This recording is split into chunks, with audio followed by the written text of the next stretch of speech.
Hero ரோட்ல மயங்கி விழுந்திருக்காரு. இப்ப கில்லரை புடிச்சிடலான்னு கிம் இறங்கி வந்தா அவன் கார்ல இருந்து இறங்கி ஓடுறான். கிம்மும் துரத்திட்டே போக எப்படியாவது ஜெயில புடிச்சு போட்டுறணும்னு நினைச்சிட்டு இருந்தா நல்ல வேலையா ஒரு லாரி இடிச்சு பிரிட்ஜுக்கு கீழே தண்ணி ஓடிட்டு இருக்கோம். அதுக்குள்ள விழுந்துடுறான். கொஞ்ச நேரத்துல ஹீரோயின் பத்தின ஞாபகம் வந்து ஹீரோ முழிச்சிட கேப்ல போயிட்டு இருந்த ஹீரோயினுக்கு அந்த கில்லர் இறந்துட்டாங்கிற நியூஸ் தெரிய வருது. கூடவே ஹீரோக்கு பயங்கரமா கார் ஆக்சிடென்ட் ஆயிடுச்சுங்கிற ரூமரும் தெரிய வர கேப் அங்கேயே கட் பண்ணிட்டு ஹீரோ பார்க்க ஓட ஆல்ரெடி ஹீரோக்கு ஃபர்ஸ்ட் எய்ட் ஒரு ஹாஸ்பிட்டல்ல கொடுத்துட்டு இருப்பாங்க. அவரும் அங்கிருந்து ஹீரோயினை பார்க்க ஓடி வர ரெண்டு பேரும் ஒரு இடத்துல மீட் பண்ணிக்கிறாங்க. இவ்ளோ வேகமா எங்க போயிட்டு இருக்க? கண்ணுலாம் தண்ணியோட எனக்கு கார் ஆக்சிடென்ட் ஆயிடுச்சுன்னு நினைச்சியான்னு கேட்க இல்ல நான் சும்மா தான் வந்தேன். சரி நான் கிளம்புறேங்கிற மாதிரி போக நான் தான் சொன்னேன்ல அது சேட் எண்டிங்னு. எண்டிங் மாத்தினா நல்லா இருக்கும்னு நான் சொன்னேன்ல, மாத்தலாமா? உங்ககிட்ட என்ன கேக்குறது? ஆல்ரெடி எண்டிங் மாறிடுச்சுன்னு ஹீரோயின் கிட்ட வந்து ஹீரோயினை கட்டி பிடிச்சிட்டு எனக்கு எல்லாமே ஞாபகம் வந்துருச்சு, எனக்கு எல்லாம் தெரியுங்கிற மாதிரி சொல்ல ஹீரோயினுக்கு நம்பவே முடியல. எப்படி என்ன நடந்ததுன்னு கேட்டா உன்னை பத்தின ஞாபகம் எனக்குள்ளேயே தான் இருந்தது, எதையும் நான் மறக்கல. உன்னை பத்தின ஞாபகம் எல்லாத்தையும் என்ன மறக்க வச்சு எதுக்காக உன்னை நீயே என் வாழ்க்கையில இருந்து அழிச்சுக்கிட்டேன், என்னை விட்டு எங்கேயும் போகாதுன்னு அழுதுகிட்டே ஹீரோயினை கிஸ் பண்ண. கட் பண்ணா ரெண்டு பேரும் ஹீரோ வீட்டுல தான் இருக்காங்க. அதுவும் கட்டி பிடிச்சுக்கிட்டு ரொம்ப நாள் கழிச்சு மீட் பண்ண மாதிரி. ஒரு நிமிஷம் ஒரு செகண்ட் கூட நான் உன்னை விட்டு பிரியக்கூடாது, உன்னை நான் மறக்கவும் விரும்பல, உன் கூட இப்படியே தான் இருக்கணும் அப்படின்னு பேசிட்டு இருக்கும் போதுதான் எனக்கு தெரிஞ்சு உன்னை பத்தின ஞாபகம் என் இதயத்துல முன்னாடி இருந்தே இருந்திருக்கு. இந்த டாலர் நான் வாங்கும் போது ஏன் அழுதுனே தெரியல, ஆனா அந்த டாலரை பார்த்தோன்னே நான் பயங்கரமா அழுது அப்பவே வாங்கிட்டேன். உன்னை பத்தின ஞாபகம் எனக்கு ஆரம்பத்துல இருந்தே இருந்திருக்குன்னு அந்த செயினை ஹீரோயினுக்கு போட்டு விட்டு எங்க இருக்கணுமோ அந்த இடத்துக்கே இப்ப அது வந்து சேர்ந்துருச்சு அப்படிங்கிற மாதிரி பேசிட்டு இருக்கும்போது நீ இந்த மாதிரி ஏகப்பட்ட பொண்ணுங்களுக்கு செயின் போட்டு விட்டுருக்கியாமே, நான் கேள்விப்பட்டிருக்கேன், நிறைய ரூமர்ஸ் எல்லாம் ஸ்ப்ரெட் ஆயிருக்கு அப்படின்னு கேட்டா நான் தான் சொன்னேன்ல ரொமான்ஸ்ல நான் எக்ஸ்பர்ட், ஏகப்பட்ட டிராமால நான் இந்த மாதிரி ஹீரோயினுக்கு போட்டு விட்டுருப்பேன், மற்றபடி வேற எதுவும் இல்ல, பொறாமையா ஃபீல் பண்றியான்னு கேட்டா ஹீரோயின் லைட்டா பொறாமையா ஃபீல் பண்ற மாதிரி கோச்சுக்கிறாங்க. எனக்கு தெரியும் நீ இந்த மாதிரிலாம் போட்டு விட்டுருப்ப, நீ வேற யாராவது டேட் பண்ணிருக்கியா அப்படின்லாம் லைட்டா சண்டை போடுற மாதிரி பேசவே விடாம ஹீரோயினை கிஸ் பண்ணிட்டே இருக்காரு ஹீரோ. இன்னொரு பக்கம் கிம் அந்த கில்லரை அரெஸ்ட் பண்ணி ஹேண்ட் ஓவர் பண்ணணும்னு நினைச்சிருப்பான். ஆனா அவன் இறந்ததுல கொஞ்சம் வருத்தமா இருக்கா. கிம்மோட அப்பா தான் அவனுக்கு ஆறுதல் சொல்றாரு. கட் பண்ணா அடுத்த நாள் ஹீரோயின் ஒரு கஃபேல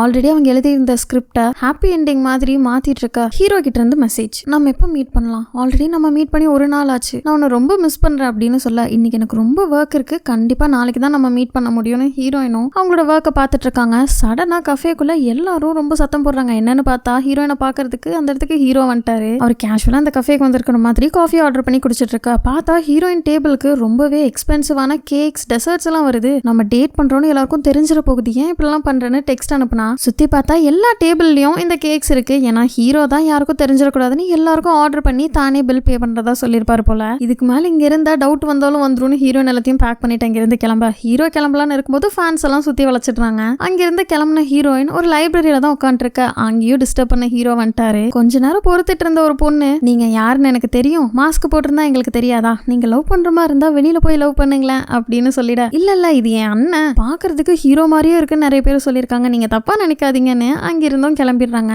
உனக்கு என்ன, அமைதியான ஒரு இடத்துல உட்காந்து ஒர்க் பண்ணணும் அவ்வளவுதானே அப்படின்னு ஹீரோ வீட்டுக்கே இப்ப ஹீரோயினை கூப்பிட்டு வந்துட்டா. ஹீரோயினும் ஒர்க் பண்ணிட்டு இருக்காங்க.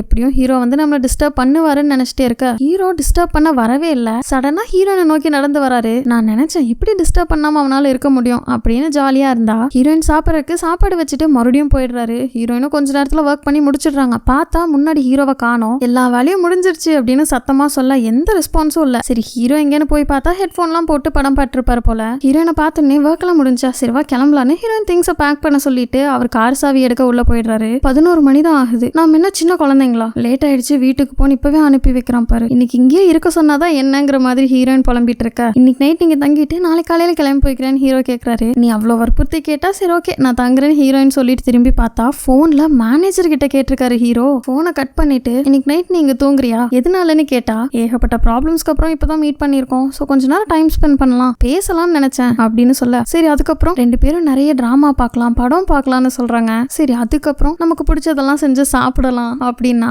அதுக்கப்புறம்னு கேட்கிறாரு ஹீரோ. அதுக்கப்புறம் என்ன டயர்ட் ஆயிடுவோம் நல்லா படுத்து தூங்கலான்னு சொல்ல சரி நீ சொன்னது எல்லாமே செய்யலாம், ஆனா அதுக்கு முன்னாடி ஃபர்ஸ்ட் செய்ய வேண்டியதை செஞ்சிடலாமான்ட்டு ஹீரோயினை கிஸ் பண்ண கட் பண்ணா ரெண்டு பேரும் ரொம்ப சந்தோஷமா கட்டி பிடிச்சு தூங்கிட்டு இருக்காங்க. ஃபர்ஸ்ட் எபிசோட்ல வாட்ச் எடுக்கிறதுக்காக நடக்க முடியாத ஹீரோன்னு ஒரு இடத்துல விழுந்திருப்பாங்க. அந்த இடத்துல பாட்டி நின்னு அவங்க கிட்ட இருக்கிற வாட்ச் தூக்கி வீசுறாங்க. என்னடா இது, ஒருவேளை பாட்டிக்கு எல்லாமே தெரியுமோ தெரியல. ஆனா ஹீரோயின் அம்மா கூப்பிட்ட உடனே மறுபடியும் அவங்க குழந்தை மாதிரி பிஹேவ் பண்ணிட்டு போறாங்க. இன்னொரு பக்கம் ஹீரோ அப்பா ஹீரோ பத்தி வந்து நியூஸ் எல்லாம் பாத்துட்டு இருக்காரு. என்னன்னா லைப்ரரிக்கு வெளியில ஹீரோவும் ஹீரோயினும் மீட் பண்ணிருப்பாங்க இல்லையா, அந்த போட்டோஸ் ரொம்ப வைரலா போயிட்டு இருக்கு. ஆனா அந்த பொண்ணோட அதாவது ஹீரோயின் ஃபேஸ் பிளர் ஆனனால அது யாருன்னு தெரியல. அதே மாதிரிதான் ஹீரோயின் அம்மாவும் அதை பாத்துட்டு இருக்காங்க. ஆனா ஹீரோ அப்பாவோ எனக்கு வரப்போற மருமக ரொம்ப அழகா இருக்கான்னு புகழ்ந்து தள்ளிட்டு இருக்காரு. இருக்க ஹீரோயின் அம்மா பொண்ணு நல்லாவே இல்ல, பையனுக்கு கண்ணே தெரியாது போல அப்படின்னு கழுவி ஊத்திட்டு இருக்காங்க. கொஞ்ச நேரத்திலேயே அந்த இடத்துக்கு ஹீரோயின் அண்ணா வந்துடுறாங்க. ஃபேமிலியா உட்காந்து டிவி பார்த்துட்டு இருக்கும் போது தான் ஒரு வழியா நான் ஆசைப்பட்ட மாதிரி ஒரு டிராமால நான் நடிச்சிட்டேன், அதுல லீட் ரோலோட ஹஸ்பண்ட் தெரியுமா அப்படின்னு சொல்ல ரொம்ப ஆர்வமா எல்லாரும் உட்காந்து பார்த்துட்டு இருக்காங்க. பார்த்தா படுத்த படுக்கையா இருக்கிறது அவனோட ரோல். அது மட்டும் இல்லாம அடுத்த ஒரு எபிசோட்ஸ்ல அவன் இறந்தே போயிடுவானாமா. கண்ணு காதுன்னு எல்லாமே மூடி இருக்கு, அடையாளமே தெரியாத மாதிரி. ஆனாலும் வீட்டுல எல்லாரும் சந்தோஷமா தான் இருக்காங்க. அன்னைக்கு நைட் அங்கேயே தூங்கின ஹீரோயினும் காலையில விடுஞ்சொன்னே வேலை இருக்குன்னு அவசரமா கிளம்பி போக சாப்பிடாம போகாதேன்னு ஹீரோயினுக்காக ஆசையா செஞ்சு கொடுக்குறாங்க. கிளம்பும் போது நீ ஏதோ மறந்த மாதிரி இருக்கே அப்படின்னு ஹீரோயின் சொல்ல ஹீரோயினும் ஞாபகமா கிஸ் கொடுத்துட்டு நம்ம 2 பேரும் புதுசா கல்யாணமானவங்க மாதிரி இருக்குல்ல அப்படின்னு அங்கிருந்து போயிட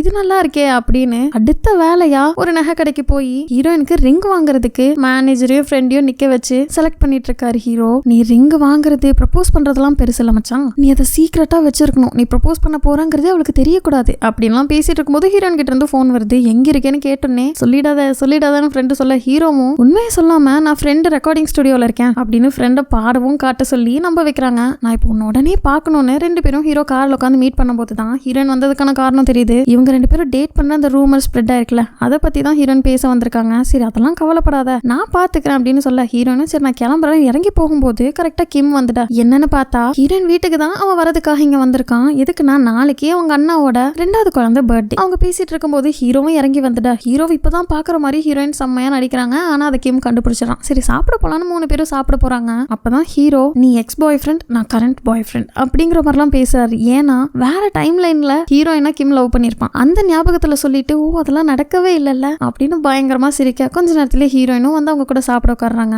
இப்ப கூட 2 பேரும் போட்டி போட்ட மாதிரி சரக்கு அடிச்சிட்டு இருக்க ஹீரோ செம்ம மப்பாயிடுறாரு. கிளம்பி போகும்போது போதையில கிம் பேரு சொல்லிட்டு அவங்க கிட்ட வர அடிச்சிட்டு வரான்னு பார்த்தா கட்டி பிடிச்சிட்டு தேங்க்ஸ், உனக்கு எவ்வளவு நன்றி சொன்னாலும் பத்தாது, அந்த கில்லரை பிடிச்சி நீ ரொம்ப பெரிய நல்ல விஷயம் பண்ணிருக்க, எல்லாத்துக்கும் ஒரு முடிவு கொண்டு வந்துட்ட, அதுக்கு நான் எவ்வளவு வேணாலும் நன்றி சொல்லுவேன் அப்படின்னு போதையிலேயே இருக்க ஒரு வழியா ஹீரோவை அங்கிருந்து பிடிச்சி கார்ல ஏத்தி கூப்பிட்டு போயிடுறாங்க. எது எப்படின்னு தெரியல.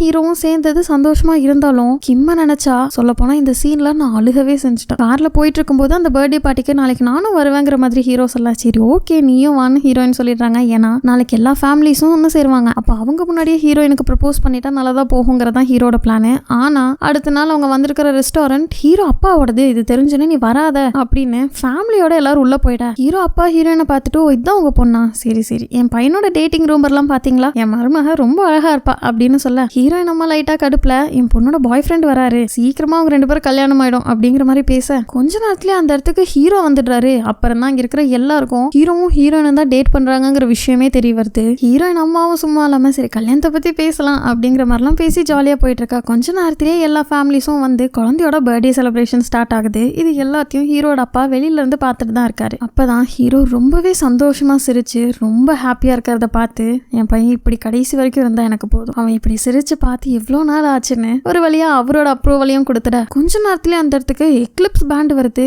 என்னன்னு பார்த்தா குழந்தையோட பர்த்டே பார்ட்டிக்கு பர்ஃபார்மன்ஸை போட்டு விடுங்கன்னு ஹீரோ தான் கூப்பிட்டுருப்பாரு போல, அதுக்கு தான் அவங்க இங்க வந்திருக்காங்க.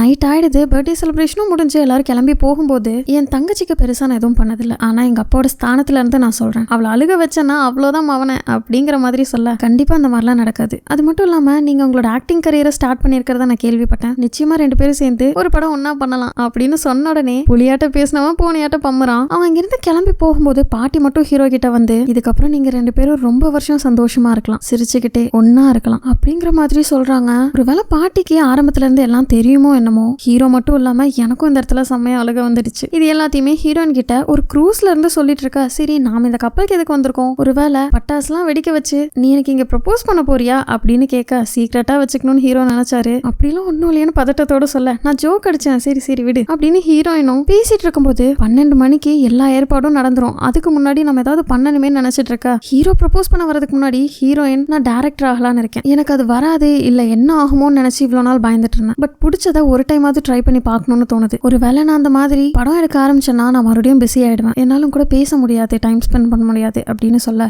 என்னவா இருந்தாலும் நான் உன் கூட இருப்பேன், உன் முடிவுக்கு நான் வேல்யூ கொடுப்பேன், இது உன் லைஃப், நீ ஹாப்பியா இருக்கிற வரைக்கும் எதா இருந்தாலும் எனக்கு ஓகே தான் அப்படின்னு ஹீரோனை கட்டி பிடிக்க ட்ரை பண்றாங்க. ஆனா அதுக்குள்ள 12 மணி ஆயிடுது, பட்டாசுலாம் வெடிக்க போகுது. காதை அடைச்சுக்கிட்டு எல்லாரையும் போங்கடான்னு துரத்தி விட்டுட, உனக்கு ப்ரப்போஸ் பண்ண இது சரியான டைம்னு நினைச்சேன், ஆனா உன்னோட ட்ரீம்ஸ் எல்லாத்தையும் முடிச்சிட்டு வா, அது வரைக்கும் நான் வெயிட் பண்ணுவேன்னு ஹீரோ மனசுலயே நினைச்சுக்க ஹீரோயின் படம் எடுக்க ஸ்டார்ட் பண்றாங்க. அப்ப கூட சர்ப்ரைஸா ஹீரோயின் வந்து பாக்குறது அப்படி இப்படின்னு சந்தோஷமா தான் போயிட்டு இருக்கு. ஒரு வழியா படம் எடுத்து எடிட் பண்ணி ஒரு அவார்ட் ஷோக்கு அந்த படத்தை சப்மிட்டும் பண்ணிட. ரிசல்ட் எப்போன்னு ஹீரோ கேட்டா அடுத்த மாசம் வரும்னு ஹீரோயின் சொல்றாங்க. அன்னைக்கு மாதிரி இன்னைக்கும் நம்ம விஷ் பண்ணலாமா அப்படின்னு சொல்ல ஹீரோயினும் அந்த பெட்டல்ஸ் பிடிக்க ட்ரை பண்றாங்க. ஆனா முடியல. ஆல்ரெடி ஹீரோ பண்ண மாதிரி ஹீரோயினுக்கு ஹெல்ப் பண்ண ரெண்டு பேருமே அவங்க விஷ் பண்றாங்க. என்ன விஷ் பண்ணன்னு ஹீரோ கிட்ட கேட்கும்போது ஹீரோயின் கையில என்னமோ ஃபீல் ஆகுது. என்னன்னு திரும்பி பார்த்தா அந்த பெட்டல்ஸ்க்கு மத்தியில ஹீரோ ரிங் வச்சிருக்காரு. அதை பார்த்துனே ஹீரோயின் மெய் மறந்து நின்னுடா. அந்த ரிங்கை ஹீரோயினுக்கு போட்டு விடுறாங்க. அப்படியே ஹீரோயின் பிரைடு கெட்டப்லயும் ஹீரோ க்ரூம் கெட்டப்லயும் ஒரு சர்ச்ல ரிங் மாத்தி கிஸ் பண்ற மாதிரி காட்ட என்னன்னு பார்த்தா ரெண்டு பேரும் இந்த மாதிரி நினைச்சு பார்த்திருக்காங்க. இப்படியே லவ்லி ரன்னர்ங்கிற